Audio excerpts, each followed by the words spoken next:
தான் பார்த்தா வீட்டில் என்ன இருக்குதுன்னு பார்த்தா கேரட்டு பட்டாணி தான் இருந்துச்சு. உங்கள் வீட்டில் என்ன காய்கறி இருக்கோ எல்லாமே எடுத்துக்கோங்க.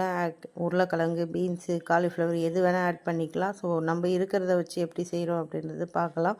தாளிப்புக்கு எண்ணெய் ஊற்றி கொஞ்சம் சோம்பு, பட்டை, லவங்கம், ஏலக்காய், கருவேப்பிலை, வெங்காயம் போட்டு நல்லா வதக்கி விட்டுக்கோங்க. வெங்காயம் வதக்கி விட்டோன்னா நம்ம கட் பண்ணி வச்சுருக்க கேரட்டையும் பட்டாணியும் போட்டு ஆட் பண்ணி அதையும் நல்லா வதக்கி விடுங்க.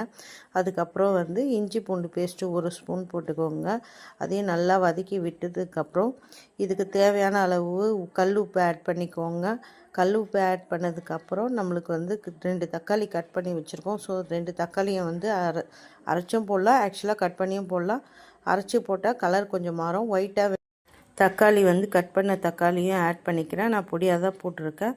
ஸோ அதையும் போட்டு நல்லா வதக்கி விட்டுக்கோங்க. இது கூட நம்ம தேங்காய் ரெடி பண்ணி வச்சுக்கலாம். தேங்காய்க்கு கொஞ்சம் சோம்பு, கொஞ்சம் முந்திரி, 2 பச்சை மிளகாய் போட்டு ஆட் பண்ணி வச்சுக்கோங்க. கசகசா வேணுன்றவங்களும் போட்டு ஆட் பண்ணி வச்சுக்கோங்க.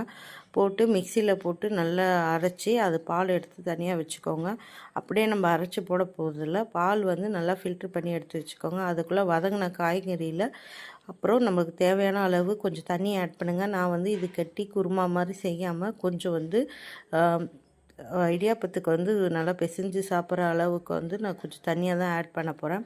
ஸோ இது தேங்காய் அரைச்சி வச்ச தேங்காய் 2 வாட்டி நம்ம ஃபில்ட்ரு பண்ணி எடுத்து வச்சுருக்கோம். ஸோ 2 தடவை ஊற்றின தேங்காய் பாலை கொஞ்சம் கொஞ்சமாக ஆட் பண்ணி கொதிக்க விடுங்க.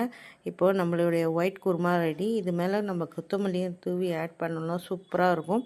கண்டிப்பாக மறக்காமல் இதை வீட்டில் ட்ரை பண்ணுங்கள். ட்ரை பண்ணவங்க கண்டிப்பாக எனக்கு கமெண்ட் பாக்ஸில் கமெண்ட் பண்ணுங்கள். புதுசாக பார்க்குறவங்க சப்ஸ்கிரைப் பண்ணுங்கள், லைக் பண்ணுங்கள். Bye friends.